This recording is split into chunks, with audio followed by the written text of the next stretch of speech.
রসুলের এক সাহাবী ছিল জুলাইবি, বলবো ছোট্ট মানুষ, দেখতে ছোট, বয়স অনেক বড়, কালো বেটে বাচ্চা। রসুলের সাহাবী দেখতে অসৌন্দর্য, কুৎসিত। জুলাইবিবকে জিজ্ঞাসা করা হয়, পয়গম্বর জিজ্ঞেস করে, জুলাইবিব তুমি কি বিবাহ করবা না? জুলাইবিব বলে, ইয়া রাসূলুল্লাহ, ইয়া হাবিবাল্লাহ, আমি বেটে, কালো, দেখতে অসৌন্দর্য, আমার বংশ পরিচয় ভালো না, টাকা পয়সা নাই, আমার কাছে কে মেয়ে দিবে, কে মেয়ে দিবে? একদিন চলে গেছে, পরের দিন রসুল বলতেছে, এ জুলাইবিব বিয়ে শাদী কি করবা না? বলে, হুজুর কালকে তো বললাম আমি কালো মানুষ, বাচ্চা মানুষ, দেখতে আমার ভালো লাগে না, বংশ পরিচয় ভালো না, টাকা পয়সাও নাই, আমার কে মায়া দিবে? তৃতীয় দিন বলে রসুল, জুলাইবিব বিয়ে করবা না? বলে, হুজুর বললাম তো আমার কে মায়া দিবে? রসুল বলতেছে, জুলাইবিব যাও, অমুক গোত্রে যাও, ওই গোত্রে যাইয়া গোত্রের সর্দারের কাছে আমার সালাম পৌঁছাইয়া দিবা। সালাম দিয়া বলবা, রসুল পয়গাম পাঠাইছে, আপনার ঘরে একটা সুন্দরী মেয়ে আছে, ওই মেয়েটার সাথে আমার বিয়ে দেওয়ার জন্য বলছে। জুলাইবিব খুশি, বাটি মানুষ, কালো মানুষ, দেখতে অসৌন্দর্য, টাকা নাই, পয়সা নাই, যে জিন্দিগিতে কোনোদিন কল্পনাও করে নাই বিয়া করবে, এ যখন বিয়ার কথা শুনছে, এর মনের ভিতরে কত আনন্দ ঢেউ খেলতেছে। মনে করেন যে জিন্দিগিতে বিয়ার কথা মনেই করে নাই, আরে আমি এই জিন্দিগিতে বিয়া করতে পারবো না, কারণ আমার কোনো সাইডে নাই। ওই মানুষটাকে যখন বিবাহের পয়গাম দেওয়া হয়েছে, আবার সবচেয়ে সর্দারের মেয়ে, সুন্দরী মেয়েটার কথা শুনে জুলাইবিব খুশিতে দৌড়ায়া জুলাইবিব সর্দারের বাড়িতে যায়, সালাম দিয়া বলতে, আসসালামু আলাইকুম। সাহাবী দৌড়ে বাড়ি থেকে বের হয়ে আসছে, ওয়ালাইকুম সালাম, কি ব্যাপার? জুলাইবিব বলছেন, পয়গম্বর খবর পাঠাইছে। বলে, কি খবর পাঠাইছে? বলে, তোমার মেয়ের জন্য পয়গাম পাঠাইছে। সাহাবী শুনে খুশি হয়ে গেছে, রসুল আমার মেয়ের জন্য পয়গাম পাঠাইছে। রসুল পয়গাম পাঠাইছে, ভালো পয়গাম না হইলে রসুল পাঠায় না। রসুল পয়গাম পাঠাইছে, ভালো পয়গাম না হইলে কার পাঠাইছে? রসুল পয়গাম পাঠাইছে। সাহাবীও খুশি হয়ে গেছে। এবার বলে, জুলাইবিবকে জিজ্ঞেস করে, কে পাত্র, পাত্র কি করে, পাত্র দেখতে কেমন? এবার জুলাইবিব বলে, রসুল যে পয়গাম পাঠাইছে যে ছেলের জন্য, সেই ছেলে আমি নিজে জুলাইবিব। সাহাবী শোনার পরে সর্দার বাকরুদ্ধ হয়ে গেলেন, জুলাইবিবের দিকে তাকায় রইলেন, মুখের কথা বন্ধ হয়ে গেছে। এরপরে বলে, রসুল যেহেতু পয়গাম পাঠাইছে, আমি একটু মেয়ের মার সাথে একটু পরামর্শ করে লই। তার সাথে সাহাবী, রসুল পয়গাম পাঠাইছে, স্ত্রীর সাথে পয়গম্বরের পরামর্শ করতেছে, বলে আমি একটু স্ত্রীর সাথে পরামর্শ করে নেই। স্ত্রীর সাথে পরামর্শ করে, এই হলো এক রেওয়াত। অন্য একটা রেওয়াত হলো, রসুল নিজে সাহাবীকে ডাইকা বলতেছে, ও সাহাবী, আমি তোমার মেয়েটাকে নিতে চাই, তুমি আমার কাছে মেয়েটাকে দিয়ে দাও, আমি এক জায়গায় বিবাহ দিয়ে দেই। সাহাবী মনে মনে খুশি, আমার মেয়েটাকে রসুল বিবাহ দিয়ে দেবে, আকদ দিয়ে দিবে। সাহাবী বলতে, ইয়া রাসূলুল্লাহ, কার জন্য নেবেন? তখন রসুল বলতেছে, আমি তোমার মেয়েটাকে জুলাইবিবের জন্য নিব। রসুলের সাথে সাহাবী সামনে দাঁড়াইয়া বাকরুদ্ধ হয়ে গেলেন। কিছুক্ষণ পরে বলতেছে, ইয়া রাসূলুল্লাহ, ইয়া হাবিবাল্লাহ, আমি একটু মেয়েটার মার সাথে আলোচনা কইরা লই। সাহাবী রসুলের সামনে দাঁড়ায় বলে, আমি একটু মায়ের সাথে আলোচনা করে লই, আমার সিদ্ধান্ত তো হবে না। এ সাহাবী বাড়ি চলে গেছেন, মাকে ডাইকা, স্ত্রীকে ডাইকা বসলেন, দোনোজনে ডাইকা পরামর্শ করতেছে, এই ঘটনা, রসুল আমার কাছে আমার মেয়েটা চাইছে। বলে, কার জন্য চাইছে? বলে, সবচাইতে বাটি সাহাবী জুলাইবিব, দেখতে অসৌন্দর্য, টাকা নাই, সম্মান নাই, ইজ্জত নাই, গোত্রের অবস্থা ভালো না, এবং দেখতে বাটকা, ভালো লাগে না, ওই সাহাবীর জন্য আমার মেয়েটাকে চাইছে। স্ত্রীও নাখুশ হয়ে গেছে, স্ত্রীও শুনে না স্তব্ধ হয়ে গেছে, কি বলে, আমার এত সুন্দর রূপসী মেয়েটাকে জুলাইবিবের কাছে, এত বাটকা একটা সাহাবীর কাছে, বাটি একটা মানুষের কাছে এত সুন্দরী মেয়েটা কেমনে দেই? এখন ফায়সালা করছে, আপনি যান, যে রসুলকে বলেন, আমরা এই বিয়েতে রাজি না। সাহাবী, রসুলের হাতে করা সাহাবী, দেখেন, মাও সাহাবিয়া, বাবায় সাহাবী, মহিলা সাহাবিয়া দুইজনে পরামর্শ রসুলের পয়গামকে ডিনাই করতেছে, রসুলের পয়গামকে ডিনাই করতেছে। বলে যাও যাও যা রসুলকে বলো আমরা আমার মেয়েকে জুলাইবের সাথে বিয়া দিব না। মেয়েটা দাঁড়ায়া দাঁড়ায়া পর্দার পাশ থেকে দাঁড়ায়া দাঁড়ায়া মা এবং বাবার কথাবার্তা শুনতেছিল। বাবায় সব যা বলছে রসুল পয়গাম দিছে অমকের জন্য অমকের জন্য। মেয়েটা ঘরের পাশে ভিতরে দাঁড়া দাঁড়া সব কথা শুনতেছে। বাবায় যখন বের হইয়া যাইতেছে রসুলের কাছে বলবে আমরা আমার মেয়েটাকে এর কাছে বিয়া দেব না, এই কথা বলার জন্য যখন ঘর থেকে বের হইয়া যাবে এমন সময় মেয়েটা ডাক দেয়া বলে বাবা দাঁড়াও দাঁড়াও, সিদ্ধান্ত তোমরা দুইজনে নিলাম, মেয়ের পক্ষ থেকে তো সিদ্ধান্ত নিলা না, আমার তো মতামত আছে, আমার মতামত না দেই না তোমরা কেন রসুলের কাছে যাইতেছো? ও বাবা বলে তোমার আবার কি মতামত? বলে বাবা এ পয়গাম কার? বলে পয়গাম দিয়েছে আমার রসুল জনাবে মুহাম্মদ রাসূলুল্লাহ। মেয়েটা বলে বাবা দুনিয়ার কোনো মানুষের পক্ষ থেকে পয়গাম আসে নাই, আমার বিবাহ হবে জুলাইবের সাথে। জুলাইব বাটি মানুষ, দেখতে অসৌন্দর্য, গোত্রের অবস্থা ভালো না, টাকা পয়সা নাই, সম্পদ নাই, তাতে আমার কোনো আফসোস নাই। কিন্তু বাবা একবারও চিন্তা করছেন নি আমার বিবাহের পয়গামটা স্বয়ং বিশ্বনবী দিয়েছে? একবারও চিন্তা করছেন আমার বিয়ের প্রস্তাবটা বিশ্বনবী দিয়েছেন?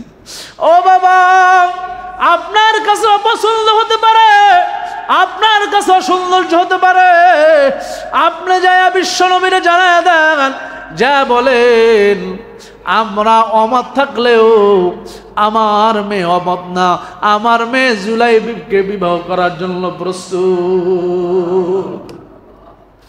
জুলাইবিবের সাথে মেয়ের সাথে বিবাহ হইলেন। দুঃখের বিষয় বাসর রাত এখনো ভালো করে করতে পারে না, এর ভিতরে এই যুদ্ধের দামাও বাইজে গেছে।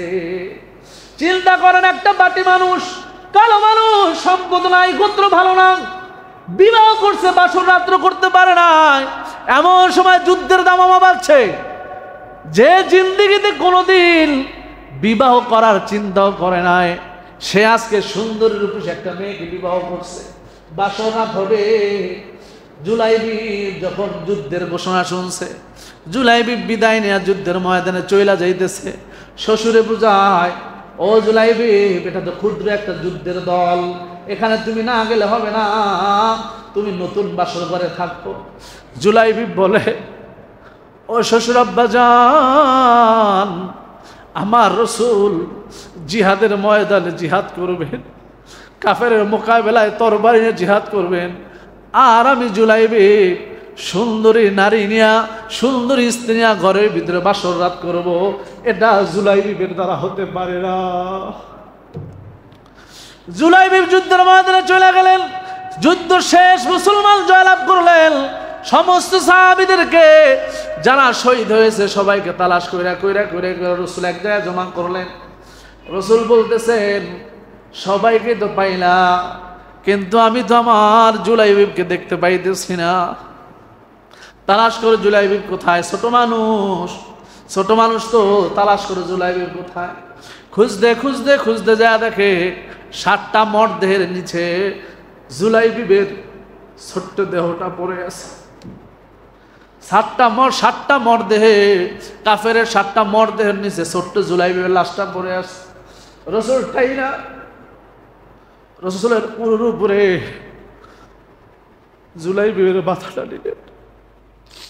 রসুল জুলাইবিবকে ধইরা ঢাল দিয়া রসুল জুলাইবিবের পাশে বৈশা জুলাইবের মাথাটাকে রানের উপরে নিয়ে বুকের সাথে জুলাইবের মাথাটা লাগাইয়া আল্লাহ তাআলার কাছে আসমানের দিকে তাকায় রসুল বলতেছে আনতা মিন্নি ওয়া আনা মিনকা, আনতা মিন্নি ওয়া আনা মিনকা।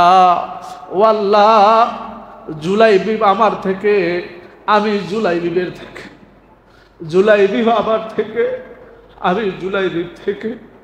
আমি জুলাইবিবের উপরে খুশি, তুমি জুলাইবিবের উপরে খুশি হয়ে যাও। আমি জুলাইবিবের উপরে খুশি, তুমি জুলাইবিবের উপরে খুশি হয়ে যাও। অন্যান্য সাহাবা আজমাইন দূরে দাঁড়াইয়া দাঁড়াইয়া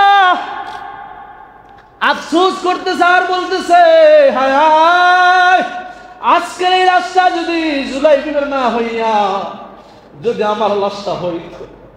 আর রাসূল আমার কোলে লিয়া বলতেন, ও আল্লাহ, আমি তার থেকে, সে আমার থেকে, জুলাইবিবের লাশটা না হইয়া আজকের লাশটা যদি আমার হইতো। সমস্ত সাহাবা এখন আফসোস করতেছে। এরে ভাই, আমি আপনাদেরকে বুঝাইতেছি, রসুলের ভালোবাসা, রসুলের মহব্বত সাহাবা আজমাইন মাঝে মাঝে ভুল করতেছেন, কিন্তু মেয়েটা বলে বাবা স্বয়ং বিশ্বনবীর পক্ষ থেকে পয়গাম আসছে। কারণ কি, মেয়ের ভিতরে দিন ছিল। বলে কি ছিল? মেয়ের ভিতরে দিন ভরপুর ছিল, রসুলের ভালোবাসা ভরপুর ছিল। দিন পাইছে, রসুলের ভালোবাসা পাইছে। মা বাবা ভুল করতে যাইতেছে, সেটাকেও ধরাইয়া বলতেছে, না বাবা, মা তোমরা ভুল করতে পারো, তোমাদের মেয়ে কখনোই রসুলের বিরোধিতা করতে পারে না।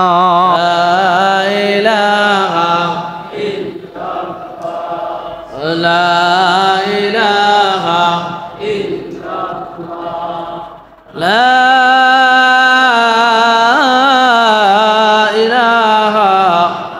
ইল্লাল্লাহু মুহাম্মাদুর রাসূলুল্লাহ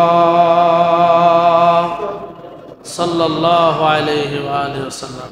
আলহামদুলিল্লাহ, আল্লাহ পাক রব্বুল আলামিনের বান্দা জনাব মুহাম্মদ রাসূলুল্লাহ সাল্লাল্লাহু আলাইহি ওয়া আলিহি ওয়াসাল্লামের উম্মতগণ, আল্লাহ পাক রব্বুল আলামিনের দরবারে লাখ কোটি শুকর ও সুজুদ যে আল্লাহ সুবহানাহু ওয়া তাআলা অত্যন্ত ভালোবেসে মহব্বত করে আমাদেরকে তার মহান হুকুম জুমার নামাজ আদায় করার জন্য তার ঘরে আসা এবং বসার তৌফিক দিলেন। এই জন্য সে মহান স্রষ্টার দরবারে অন্তর থেকে আমরা সকলেই একবার কালিমাতুশ শুকরিয়া আদায় করি, আলহামদুলিল্লাহ।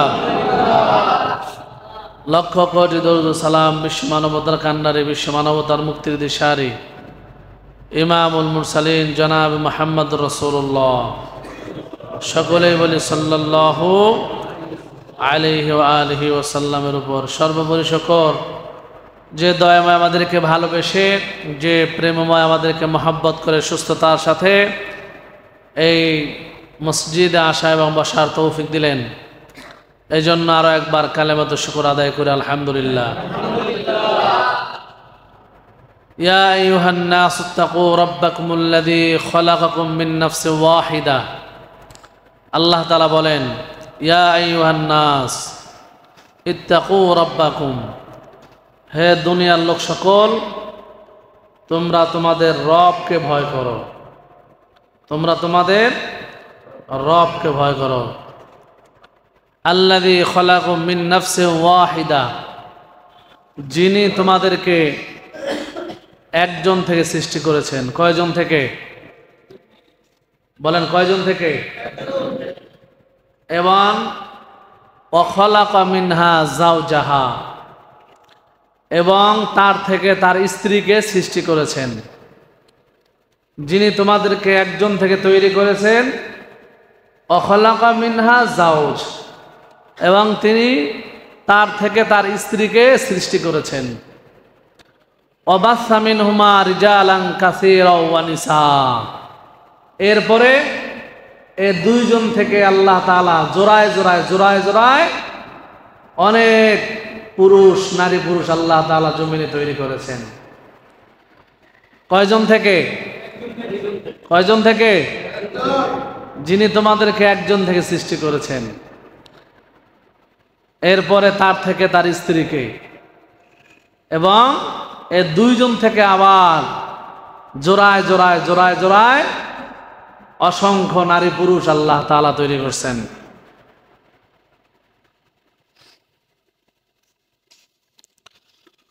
ওয়াত্তাকুল্লাহাল্লাযী তাসালুনা বিহি ওয়াল আরহাম ইন্নাল্লাহা কানা আলাইকুম রাকিবা। আবার আল্লাহ তাআলা বলতেছেন, তোমরা তাকে ভয় করো, তোমরা তাকে কি করো? ভয় করো, কারণ তোমাদেরকে জিজ্ঞেস করা হবে। কি করা হবে? শোনো, ইন্নাল্লাহা আলাইকুম রাকিবা, নিশ্চয় আল্লাহ তাআলা তোমাদের উপরে তীক্ষ্ণ দৃষ্টি দিয়ে রাখেন তোমরা কে কি করতেছো। আল্লাহ তাআলার দৃষ্টি আমাদের উপরে আছে না নাই? বলেন আছে না নাই? বান্দা কি করতেছে প্রত্যেকের জন্য দৃষ্টি আল্লাহ তাআলার প্রত্যেকটা বান্দার উপরে আছে। আল্লাহ বলেন তোমরা আমাকে ভয় করো। ভয় আর আশা, এই দুইটার মাঝে যখন থাকবেন তখন হবে ভালোবাসা। ভয় এবং কি আশা যখন থাকবে তখন হবে মালিকের সাথে ভালোবাসা। ভয়ও থাকতে হবে আবার আশাও থাকতে হবে। কি ভয়? মালিকের আযাবের ভয়।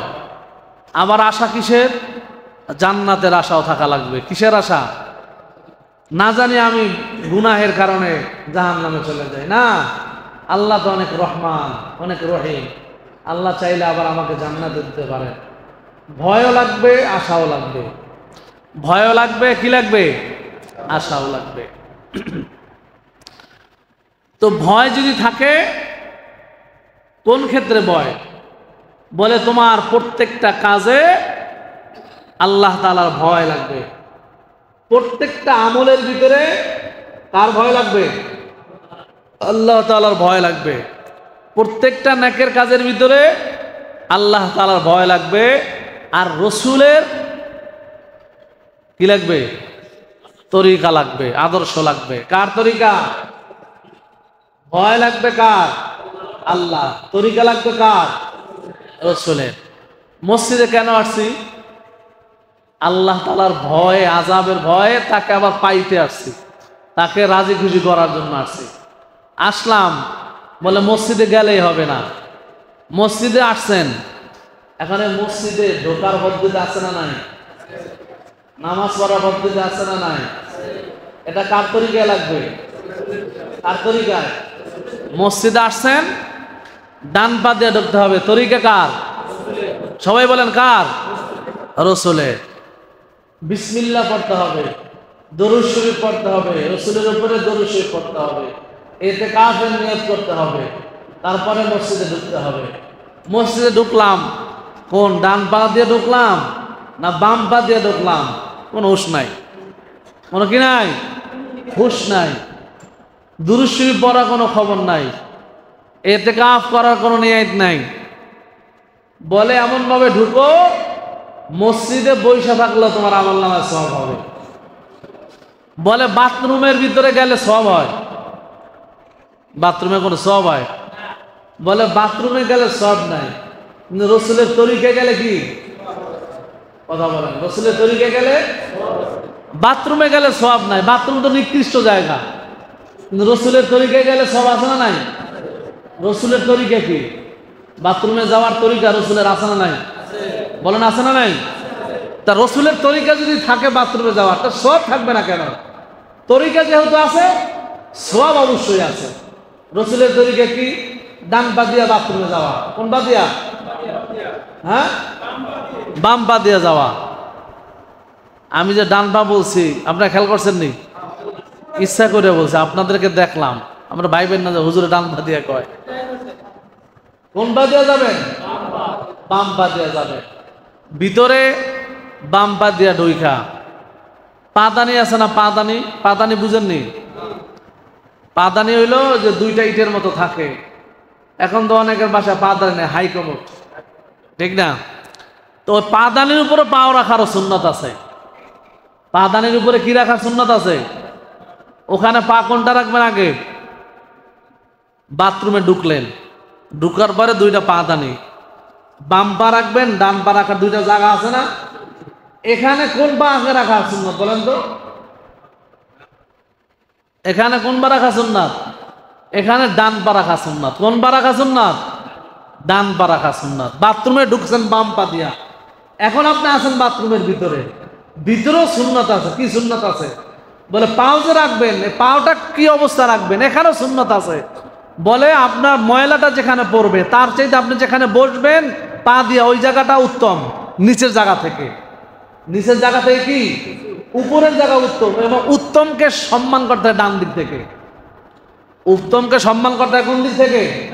ডান দিক থেকে। এই জন্য পাদানির উপরে পা রাখবেন ডান পা দিয়া। ঢিলা কুলুপ ব্যবহার করবেন। ঢিলা কুলুপ ব্যবহার করা রসুলের কি বলেন? কি কয়জনের বাসায় আছে সুন্নত? ঢিলা কুলুপ আছে কার বাসায়? হাত উঠানোর দরকার নাই, জিগেলে অনেকের বাসায় নাই। টিস্যু, হ্যাঁ ঢিলা কুলুপ টিস্যু, টিস্যু ঢিলা কুলুপ যাই বলেন টিস্যু। এখন তো টিস্যু গ্রামের ঢিলা, হ্যাঁ আগে কুলুপ ছিল। টিস্যু সবার বাসায় আছে তো? থাকলে কয়জনে ব্যবহার করে? হ্যাঁ ব্যবহার করা দরকার আছে না নাই? এই যে টিস্যু যে ব্যবহার করবেন, এই টিস্যু ব্যবহার করার সুন্নাত তরিকা আছে না নাই? কথা বলা আছে না নাই? এগুলো জানার দরকার আছে না নাই? দরকার আছে। জানবেন কেমনে? আপনি রাসূল আকরাম সাল্লাল্লাহু আলাইহি ওয়াসাল্লাম হাদিস শরীফে বলেন, কবরে পাশ দিয়ে যাইতেছেন, আল্লাহ রাসূল সাল্লাল্লাহু আলাইহি ওয়াসাল্লাম কি কবরে পাশ দিয়ে যাইতেছেন। যাওয়ার পরে বললেন সাহাবা আজমাইন সবাই দাঁড়াও। দাঁড়াইছেন। দাঁড়াবার পরে আল্লাহ রাসূল সাল্লাল্লাহু আলাইহি ওয়াসাল্লাম গাছের খেজুরের গাছের ডাল ভাঙলেন। কি ভাঙলেন? কাঁচা ডাল ভাঙলেন। ভাঙার পরে কবরের দুই পাশে খেজুরের গাছের ডাল এরকম গায়ে পুঁততে দিলেন, মাটির ভিতরে গাইরে দিলেন এবং দাঁড়ায় একটু দোয়া করলেন। সাহাবা আজমান ইয়া রাসূলুল্লাহ, আপনি এই কাজ কেন বললেন? বললেন যে আমার কাছে ওহী নাযিল হয়েছে, আমি দেখলাম কবরের ভিতরে এ কবরে জাহান্নামের আগুন জ্বলতেছে। আরে আগুনটা কেন জ্বলতেছে? যে সে প্রস্রাব থেকে পবিত্রতা অর্জন করে নাই। কিসের থেকে বলেন? কিসের থেকে? বুখারী শরীফের হাদিস। প্রস্রাব থেকে পবিত্র না হওয়ার কারণে তার কবরে জাহান্নামের আগুন জ্বলতেছে প্রস্রাব থেকে। বড় হাজত তো পরে। বড় হাজত কি বুঝেন? কথা বুঝছেন আপনার? বড় হাজত তো পরে, ছোট হাজত এর থেকে পবিত্রতা অর্জন করে নাই, এর কারণে কবরে আযাব হইতেছে। আল্লাহ রাসূল খেজুরের ডাল গাইরে দিলেন। যে কেন গাড়লেন? বলে এই গাছের ডাল যতদিন পর্যন্ত তাজা থাকবে আল্লাহ তাআলা তার কবর আযাবকে হালকা করে দিবেন। এই জন্য আমি গাছের ডালটা গাইরে দিলাম আমার বরকতে হাত দেয়া। আর আপনার হাতের ডাল গাড়লে কি কবর আযাব কমবে নাকি? রসুলের বরকত ছিল যে উনি হাতের বরকত দিয়ে থাকছে, তাজা থাকলে এতদিন হালকা করে দিবেন। রসুল বুঝাইলেন, রসুল বুঝাইলেন সামান্য প্রস্রাব থেকে পবিত্রতা অর্জন করে নাই। আপনার আমি প্রস্রাব, বড় হাজার তো টিস্যুর তো দূরের কথা, ছোটরা তো খবরই থাকে না। প্রস্রাব করিয়া অধিকাংশ মানুষ আমরা পানিও ব্যবহার করি না, টিস্যুও ব্যবহার করি না। কি আছে না নাই বলেন? করি কিনা? টিস্যু ব্যবহার করি না, পানিও খরচ করি না। হ্যাঁ মারাত্মক, রসুল বলছেন মারাত্মক শাস্তি হবে কবরে যদি প্রস্রাব থেকে পবিত্র না থাকেন। প্রস্রাব থেকে পবিত্র না থাকলে যদি এত শাস্তি হয়, তা বাথরুম থেকে পরিষ্কার না থাকলে কি হবে? আর কেমনে পবিত্র থাকবেন? এখন তো আলহামদুলিল্লাহ আমরা আপ টু ডেট কি হয়ে গেছি? আপ টু ডেট হয়ে গেছি। সফরে বের হইলে বড় বড় রেস্তোরাঁ, হোটেল রেস্তোরাঁগুলায় ভিআইপি যত আমাদের এই যে হাইওয়ে রেস্টুরেন্ট আছে, অধিকাংশ রেস্টুরেন্টে বৈশা প্রস্রাব করার কোনো সুযোগ নাই। বৈশা প্রস্রাব করার কি নাই? কোনো সুযোগ নাই। আপনি কি করবেন? আমরা যখন খুঁজি, আমাদের সাইতে তো আপনারা বেশি সফর করেন না, রংপুরের দিকে যান, বগুড়ার দিকে যান, এদিকের মানুষ একটু কম বুঝে। এদিকে মানুষ একটু কি বুঝে? উত্তরবঙ্গের মানুষ কম বুঝে। এদিকে আরো বেশি রেস্টুরেন্টগুলো খাড়ায় প্রস্রাব করার সিস্টেম। যারা খাড়ায় প্রস্রাব করে তো করে, আর আমাদের মতো যারা আছে এরা যায় খুঁজে নর্মাল কোথায়, বলে ওদের বাথরুম আছে। বাথরুম আবার কি? তাও আবার হাইকমেন্ট। আমরা বলি লোটা লোটা। এখানে মনে করেন 50টা বাথরুমের ভিতরে মাত্র একটা বাথরুম রাখছে নিচা। কয়টা বাথরুম? একটা বাথরুম রাখছে নিচা। আর প্রস্রাব করার কত কোনো সিস্টেম নাই বৈশা। 30টা প্রস্রাবের জায়গা থাকলে একটা আছে প্রস্রাবের জায়গা, তাও এমন সিপা, ওখানে বৈশা আপনি যে শান্তিতে প্রস্রাব করবেন তাও পারবেন না। ওই যে বৈশা প্রস্রাব করার যে জায়গাটা, ওখানে আবার কিছু মালাউন খারায় প্রস্রাব করে দুই সাইডে নষ্ট করে তুই আয়। কোথায় যাবেন? আপনি প্রস্রাব দাঁড়ায় করবেন না, আপনারা করতে বাধ্য করতেছে। আচ্ছা প্রস্রাব রেস্টুরেন্টওয়ালারা বসে করলে সমস্যা কি? বসার এয়ারপোর্টে যান আপনি, ঢোকেন, আপনি ডোমেস্টিকে ঢোকেন অথবা ভিআইপিতে ঢোকেন, দেখবেন বসা কোনো সিস্টেম নাই।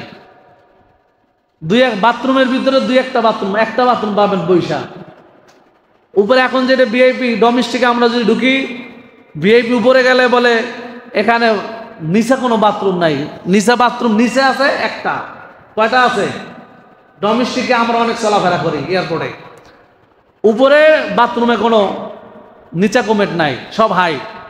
তা আমরা তো নিচাটা খুঁজি, কারণ একটা এই যে হাই কমেটে বসলে একজন মানুষে যায়, সে সেখানে যায় তার জরুরত সাইরে আসে, পবিত্রতার তো কেউ বালাই না।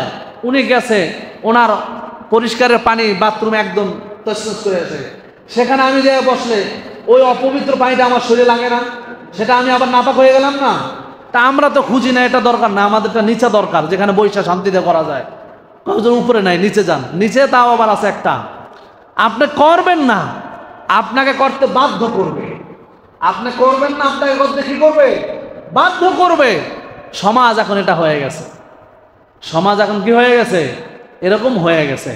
প্রত্যেকটা কাজে রসুলের সুন্নাত আছে না নাই? বলেন আছে না নাই? কি নাই? আপনারা যারা চুপ করে রয়েছেন আপনাদের বেলায় নাই, আর যারা বলছে আছে তাদের বেলায় আছে। প্রত্যেকটা কাজে রসুলের সুন্নাত তরিকা আছে না নাই?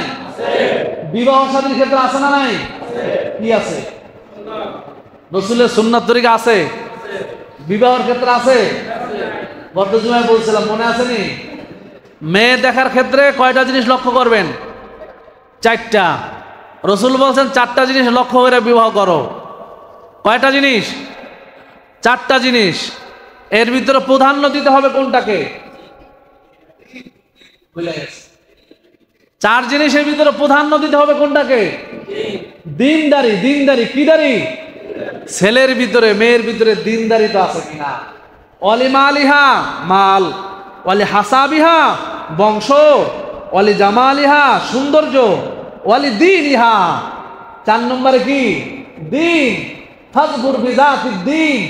যদি তুমি দিনকে প্রাধান্য দাও, যদি তুমি দিনকে প্রাধান্য দাও, তারি বাতিয়া দাগ। আরে তোমার নাক ধুলায় দূষিত হোক, তোমার নাক ধুলায় দূষিত হোক, তোমার নাক ধুলায় দূষিত হোক, মানে কি? বলে ফাজফুর বিজাতির দিন। যদি তুমি দিনকে প্রাধান্য দাও, তাহলে তোমার হাত দুটি রঙিন হয়ে যাবে, তাহলে তুমি সম্মানিত হয়ে যাইবা। তুমি কি হয়ে যাইবা? সম্মানিত হয়ে যাইবা, দামি হয়ে যাইবা। আমরা প্রাধান্য দিই কাকে? বলেন কাকে? রাসূল আকরাম হাদিস শরীফে বলেন, মা তারাকতু বাদি ফিতনা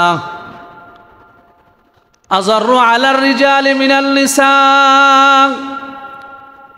আমি ইন্তেকালের পরে আমার উম্মতের জন্য সবচাইতে বড় ফিতনা যেটা রেখে আসলাম, সেটা হলো পুরুষের জন্য নারীর ফিতনা। পুরুষের জন্য কি ফিতনা? বলেন বলেন কি ফিতনা? রসুল বলতেছেন আমি সবচাইতে বড় যে ফিতনাটা রাইখে গেলাম পুরুষের জন্য, সেটা হলো সবচাইতে বড় ফিতনা হলো পুরুষের জন্য নারীর ফিতনা। কোন ফিতনা? নারীর ফিতনা। অন্য হাদিস শরীফে রাসূল আকরাম সাল্লাল্লাহু আলাইহি সাল্লাম বলেন, আদ-দুনিয়া হুলওয়াতুন খাদিরাতুন। দুনিয়ায় যা কিছু আছে সব হলো মধুময়। সব কি? বলেন বলেন সব কি? মধুময় এবং সবুজে ঘেরা। ওয়া ইন্নাল্লাহা মুস্তাখলিফাকুম ফিহা ফায়ানজুর কাইফা তা'মালুন ফাত্তাকুদ দুনিয়া ওয়াত্তাকুন নিসা। রাসূল বলতেছেন দুনিয়ায় যা কিছু আছে সব হলো মধুময় এবং সবগুলো সবুজ সময় ঘেরা। দুনিয়ায় যা কিছু আছে সব মধুময় মজাদার, এগুলো আবার সবুজ সমরহে ঘেরা। আল্লাহ তাআলা ওয়া ইন্নাল্লাহা মুস্তাখলিফাকুম ফিহা, ফায়ানজুরা কাইফা তা'মালুন। আল্লাহ তাআলা তোমাদেরকে এগুলো দিয়ে পরীক্ষা করতে চান। এগুলো দিয়ে কি করতে চান? পরীক্ষা করতে চান। কে তোমাদের ভিতরে ভালো আমল করে, কে তোমাদের ভিতরে খারাপ আমল করে। আল্লাহ তাআলা এগুলো তোমাদেরকে পরীক্ষা দিতে চান। ফাত্তাকুদ দুনিয়া ওয়াত্তাকুন নিসা। এ উম্মতেরা দুনিয়াকে ভয় করো, দুনিয়াকে ভয় করো, দুনিয়াকে ভয় করো। ওয়াত্তাকুন নিসা, এরপরে তোমরা নারীদেরকে ভয় করো। এরপরে কাকে ভয় করো? বলেন না কাকে? কারণ কি? ইন্না আউয়ালা ফিতনা,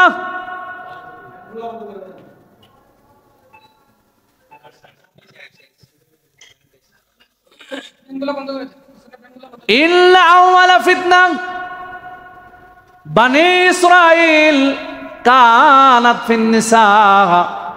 এ উম্মতরা শোনো, বনি ইসরাইলের মধ্যে সর্বপ্রথম যে ফিতনা আছে, এই ফিতনা বনি ইসরাইলের মাঝে শুরু হয়েছে নারীদের থেকে। কি থেকে? বনি ইসরাইলের ভিতরে সবচাইতে প্রথম ফিতনা যেটা আছে, সেই ফিতনা শুরু হয়েছে কোথার থেকে বলেন? বলেন বলেন, কিসের থেকে? নারী থেকে। বলে সেই ফিতনা কি ছিল? বলে সেই ফিতনা ছিল মূসা আলাইহিস সালাতু ওয়াস সালামের জমানায়। মূসা আলাইহিস সালাতু ওয়াস সালামের জমানায় কাফেরদের সাথে যুদ্ধ হয়েছিল। বালাম ইবনে বাউর নামটা মনে রাখবেন। কি নাম বলেন? বালাম ইবনে বাউর তার কাছে পরামর্শ চাইতে গেছিল। বালাম ইবনে বাউর তার কাছে পরামর্শ চাওয়ার পরে কাফেররা পরামর্শ চাইছে বালাম ইবনে বাউরের কাছে, আমাদের তো মূসা আলাইহিস সালাতু ওয়াস সালামের সাথে যুদ্ধ হবে, আমরা মূসা আলাইহিস সালাতু ওয়াস সালামের সৈন্যদেরকে কিভাবে পরাজিত করতে পারি। বালাম ইবনে বাউর পরামর্শ দিছে, বালাম ইবনে বাউর পরামর্শ দিছে, তোমরা মূসা আলাইহিস সালাতু ওয়াস সালামের সৈন্যের ভিতরে নারী ছেড়ে দাও। কি ছেড়ে দাও? নারীদেরকে ছেড়ে দাও, সুন্দর নারীদেরকে ছেড়ে দাও।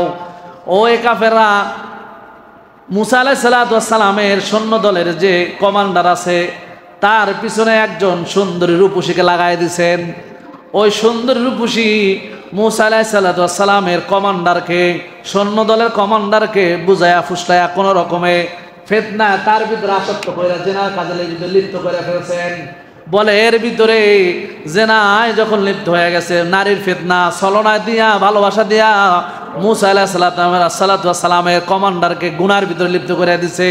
লিপ্ত করে দেওয়ার পরে আল্লাহ তাআলা রাগ হইয়া এর ভিতরে পেলে রোগ দিয়ে দিছেন। কি রোগ দিয়ে দিছেন? কমান্ডারের উপরে পেলে রোগ দিয়ে দিছেন। এই এক পেলে রোগের কারণে কয়েক হাজার সৈন্যের উপরে পেলে রোগ চলে আসছে, আর পেলে রোগের কারণে তারা মারা গেছে। এই হলো এক রেওয়ায়াত।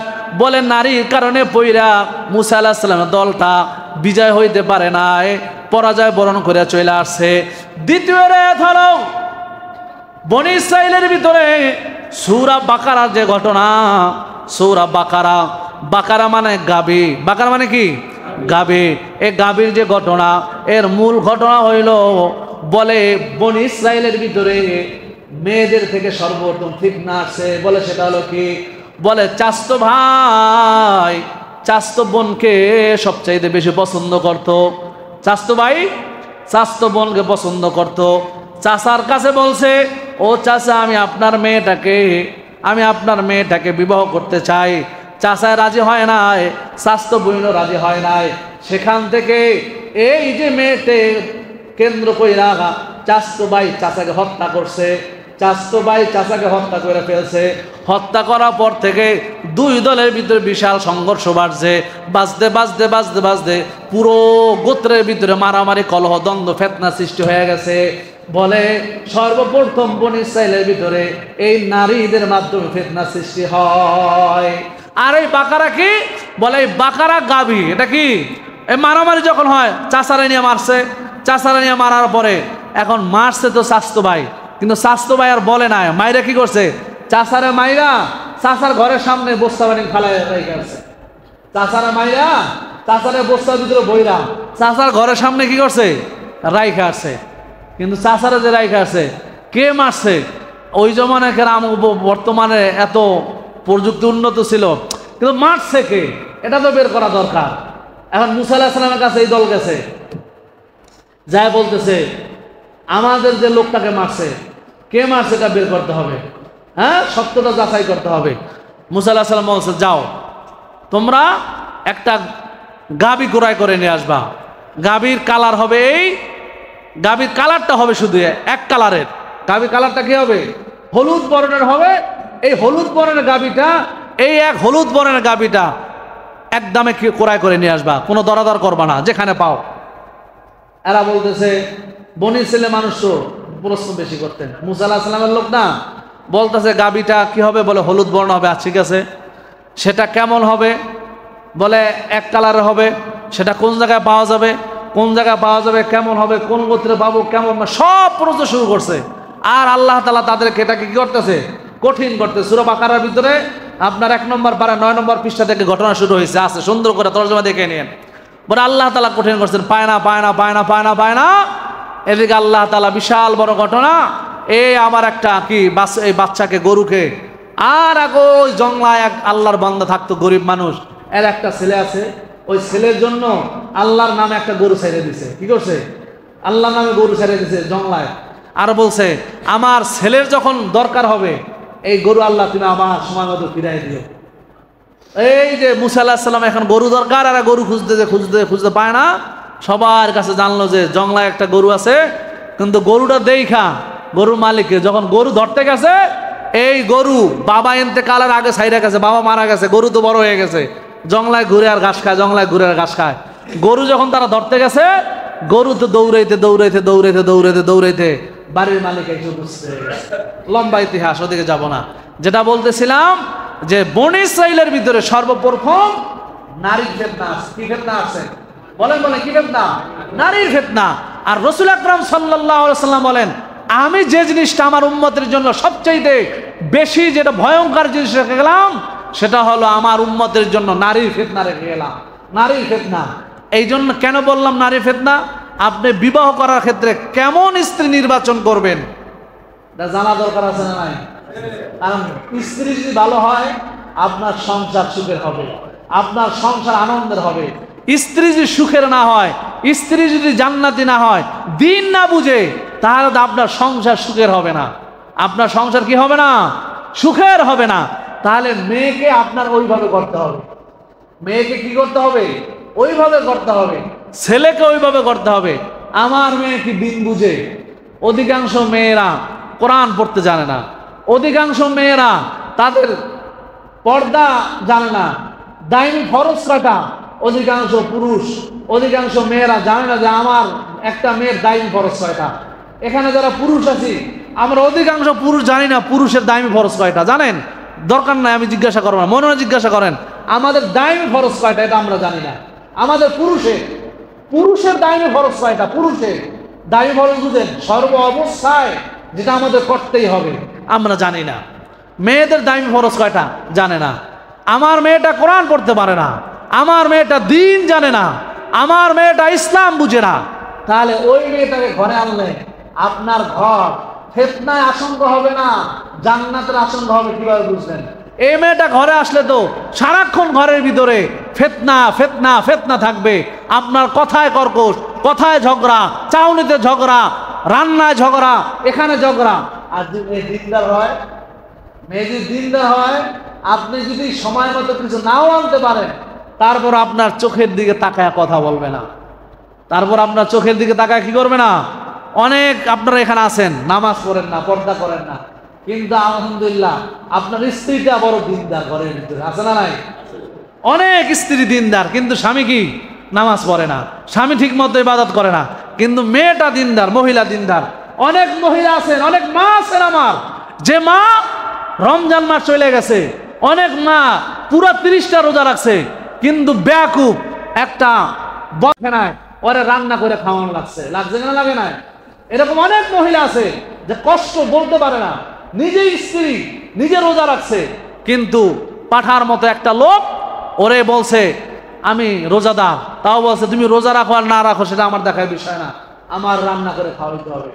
অথচ বুড়া বেটায় রোজা রাখে না, এই স্ত্রী কষ্ট কইরা কইরা রমজান মাসের রান্না করে খাওয়াইছে, এরকম নাই? এরকম নাই? বহুত আছে, বহুত আছে। আরে ভাই, তাই আপনি যখন আপনার মেয়েটাকে বিবাহ দিবেন, টাকা পয়সা না, দ্বন্দ্বমূলক না, গাড়ি বাড়ি না, আপনিও খেয়াল করবেন আমি যেই ছেলের কাছে আমার মেয়েটাকে দিতেছি ওই ছেলেটার ভিতরে দিন আছে কিনা। ওরে ভাই, টাকা পয়সা আসল জিনিস না, ধন সম্পদ এগুলো আসল জিনিস না। ছেলের ভিতরে দিন থাকে, মেয়ের ভিতরে দিন থাকে। এই ঘরে যদি তারা এক সপ্তাহ না হয়ে থাকে, বাবায় জিজ্ঞেস করলে কেমন আছে, মেয়ে বলবে আলহামদুলিল্লাহ। স্বামীর কথা বলবে না যে স্বামী কষ্টে আছে, আনতে পারে না। বাবার কাছে বলবে না আছে আলহামদুলিল্লাহ ভালো আছে। মায়ের কাছে গিয়ে আস্তে আস্তে বলবে, মায়ের কাছে গিয়ে বলবে, বাবার কষ্ট দিবে না, জানতে দিবে না। সামনে যদি বলেন যে চলে আয়, বলবে না বাবা, বিবাহ মানুষের কয়টা হয়, বিবাহ তো একটাই হয়। আমার স্বামী কষ্ট করতেছে, আলহামদুলিল্লাহ, আলহামদুলিল্লাহ, একদিন আমাদের এ কষ্ট থাকবে না, দূর হয়ে যাবে। যদি মেয়ে দিনদার হয়, মেয়ে দিনদারের ভিতরে অনেক ফায়দা। আপনার জন্য ঘরে বসে কাঁদবে, নামাজ পড়ে কাঁদবে, আপনার জন্য রোজা মান্নত করবে, নামাজ মান্নত করবে। যদি মেয়ে কি হয়, মেয়ে কি হয়, এজন্য ছেলেরও দিনদার হওয়া দরকার, আছে না নাই? বলেন আছে না নাই? আমরা ছেলেরাও দিনদার হব, মেয়েরাও দিনদার হবে। রসুল বলছেন দিনকে প্রাধান্য দাও। বিশ্বাস করেন, আমি আপনাদেরকে কেমনে বুঝাই, রসুলের কথা মিথ্যা না। মিথ্যা? কোনো সন্দেহ আছে মিথ্যা হওয়ার? রসুল বলছেন যে দিনকে প্রাধান্য দাও, তোমার ঘরটা সুখের হবে, তোমার ঘরটা জান্নাতের হবে, তোমার ঘরটা জান্নাতের ফুল বাগান হবে, তোমার ঘরটা সুখে বয়ে যাবে। দুনিয়ার অন্য মানুষরা তোমার সংসার থেকে হিংসা করবে যদি তোমরা দুজন দিনদার হও, যদি তোমরা দুজন দিনদার হও। এই দিনদারির ভিতরে যে কি মজা আর কি আনন্দ, এটা আপনাদেরকে বুঝাতে পারবো না যদি আপনি যতক্ষণ পর্যন্ত দিনদারির ভিতরে না ঢুকবেন। এজন্য আমাদের সন্তানদেরকে দিনদার বানানো দরকার, আছে না নাই? বলেন আছে না নাই? বলে সবাই বলি হুজুর দিনদার, কিন্তু মেয়েটা বিবাহ করার ক্ষেত্রে, দেওয়ার ক্ষেত্রে খুঁজি কি? তাবলিগের চিল্লা দেওয়া মুরব্বী, আমির সাহেব, পিসা হুজুরের কাছে যাওয়ার 10 বছর 20 বছর 50 বছর পিসা হুজুরের কাছে যাইয়া তাহাজ্জুদ পড়ে, জিকির করে, নামাজ পড়তে পড়তে কপালে দাগ করায় ফেলছে, হজ করতে করতে হয়রান হয়ে গেছে, হাজি সাহেব টাকা দিতে দিতে পাগল হয়ে গেছে, মানুষের দানবীর বলে, তাহাজ্জুদ গুজার বলে।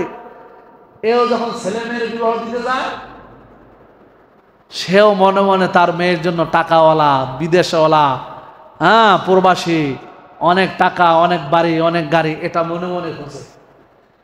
দিনদার তেমন একটা কি করে না, এলাও করে না।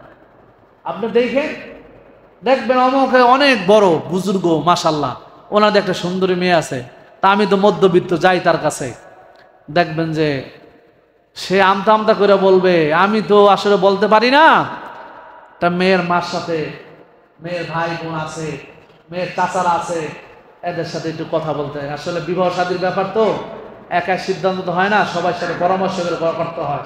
মানে কি, ওনারও দেহ চায় না যে এখানে দিবে, উনিও মনে খুঁজতেছে বিশাল বড় ধনাট্য টাকাওয়ালা বাড়িওয়ালা। এটা তো আপনাদের বেলায়, আর রসুলের সাহাবীর বেলায় এই ঘটনা হয়েছে। রসুলের এক সাহাবী ছিল জুলাইবি, বলবো ছোট্ট মানুষ, দেখতে ছোট, বয়স অনেক বড়, কালো, বেটে বাচ্চা। রসুলের সাহাবী দেখতে অসৌন্দর্য, কুৎসিত। জুলাইবিবকে জিজ্ঞাসা করা হয়, পয়গম্বর জিজ্ঞেস করে, জুলাইবিব তুমি কি বিবাহ করবা না? জুলাইবিব বলে, ইয়া রাসূলুল্লাহ, ইয়া হাবিবাল্লাহ, আমি বেটে, কালো, দেখতে অসৌন্দর্য, আমার বংশ পরিচয় ভালো না, টাকা পয়সা নাই, আমার কাছে কে মেয়ে দিবে, কে মেয়ে দিবে? একদিন চলে গেছে, পরের দিন রসুল বলতেছে, এ জুলাইবিব বিয়ে শাদী কি করবা না? বলে, হুজুর কালকে তো বললাম আমি কালো মানুষ, বাচ্চা মানুষ, দেখতে আমার ভালো লাগে না, বংশ পরিচয় ভালো না, টাকা পয়সাও নাই, আমার কে মায়া দিবে? দ্বিতীয় দিন, তৃতীয় দিন বলে রসুল, জুলাইবিব বিয়ে করবা না? বলে, হুজুর বললাম তো আমার কে মায়া দিবে।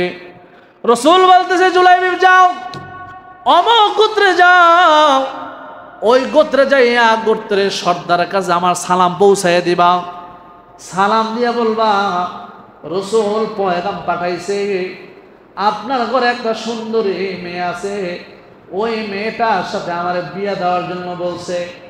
জুলাইবিব খুশি, বাটি মানুষ, কালো মানুষ, দেখতে অসৌন্দর্য, টাকা নাই, পয়সা নাই, যে জিন্দিগিতে কোনোদিন কল্পনাও করে নাই বিয়া করবে, এ যখন বিয়ার কথা শুনছে এর মনের ভিতরে কত আনন্দ ঢেউ খেলতেছে। মনে করেন যে জিন্দিগিতে বিয়ার কথা মনেই করে নাই, আরে আমি এই জিন্দিগিতে বিয়া করতে পারবো না, কারণ আমার কোনো সাইডে নাই। ওই মানুষটাকে যখন বিবাহের পয়গাম দাও, আবার সবচেয়ে সর্দারের মেয়ে, সুন্দরী মেয়েটার কথা শুনি না জুলাইবিব খুশিতে দৌড়ায়া দৌড়ায়া জুলাইবিব সর্দারের বাড়িতে যায়, সালাম দিয়া বলতে আসসালামু আলাইকুম। সাহাবী দৌড়ে বাড়ি থেকে বের হয়ে আসছে, ওয়ালাইকুম সালাম, কি ব্যাপার? জুলাইবিব বলছেন পয়গম্বর খবর পাঠাইছে।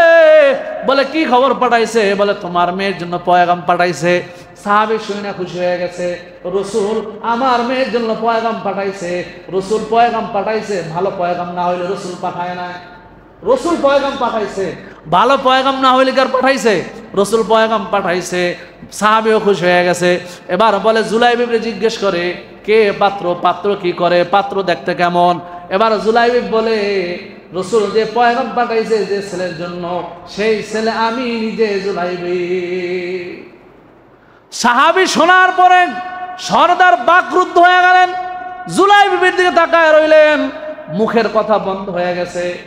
এরপরে বলে রসুল যেহেতু পয়গাম পাঠাইছে, আমি একটু মেয়ের মার সাথে একটু পরামর্শ করে লই। তার সাথে সাহাবী রসুল পয়গাম পাঠাইছে, স্ত্রীর সাথে পয়গম্বরের পরামর্শ করতেছে। বলে আমি একটু স্ত্রীর সাথে পরামর্শ করে নেই। স্ত্রীর সাথে পরামর্শ করে, এই হলো এক রেওয়াত।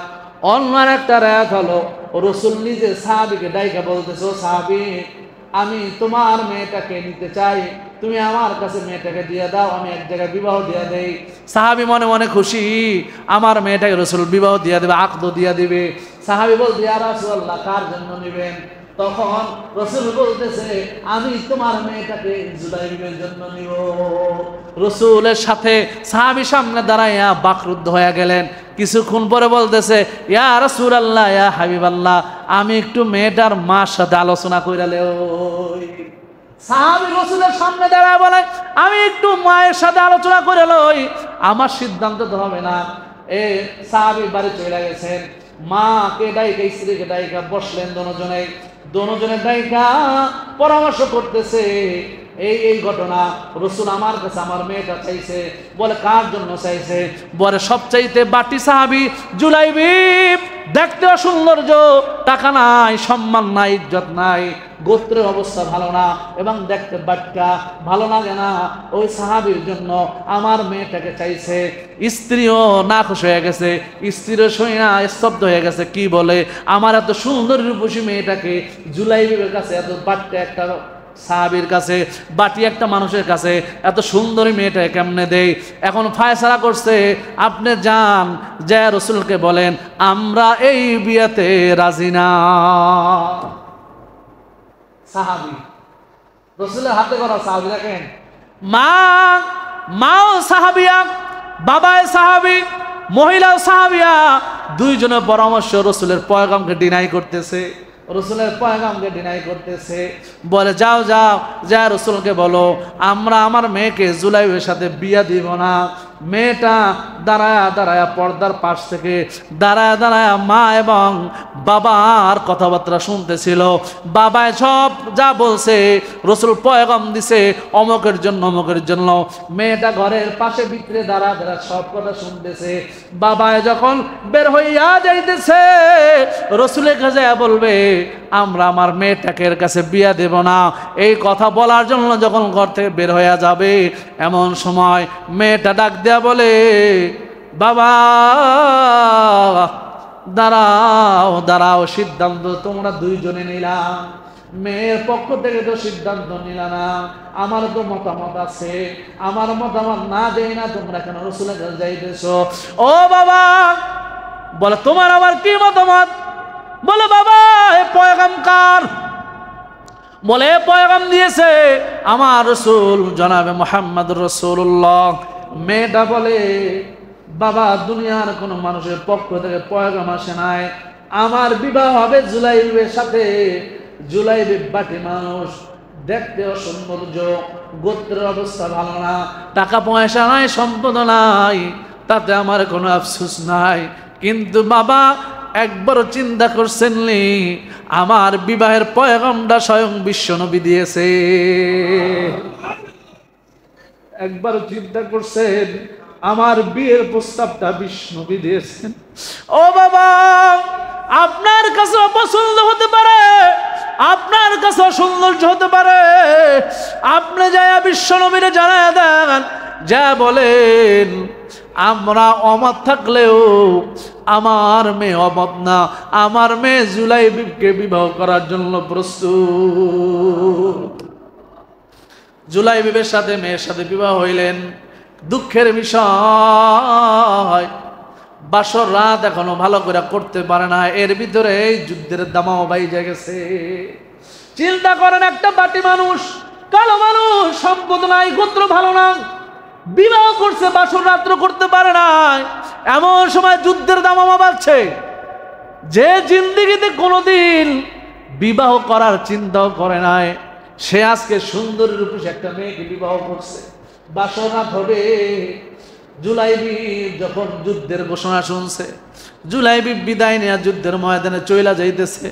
শ্বশুরে বুঝায়, ও জুলাইবিব, এটা তো ক্ষুদ্র একটা যুদ্ধের দল, এখানে তুমি না গেলে হবে না, তুমি নতুন বাসর ঘরে থাকো। জুলাইবিব বলে, ও শ্বশুর আব্বাজান, আমার রসুল জিহাদের ময়দানে জিহাদ করবেন, কাফেরের মোকাবেলায় তরবারি নিয়ে জিহাদ করবেন, আর আমি জুলাইবিব সুন্দরী নারী নিয়া, সুন্দরী স্ত্রী নিয়া ঘরের ভিতরে বাসর রাত করবো, এটা জুলাইবিবের দ্বারা হতে পারে না।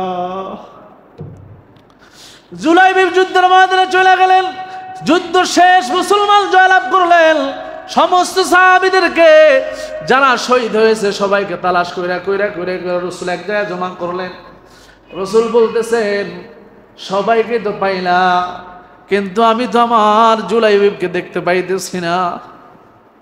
তালাশ করে জুলাইবিব কোথায়? ছোট মানুষ, ছোট মানুষ তো তালাশ করে জুলাইবিব কোথায় খুঁজতে খুঁজতে খুঁজতে যা দেখে 7টা মরদেহের নিচে জুলাইবিবের ছোট্ট দেহটা পড়ে আছে।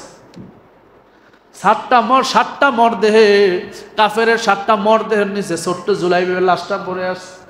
রসুল তাই না, রসুলের পুরোর উপরে জুলাইবিবের মাথাটা নিলেন।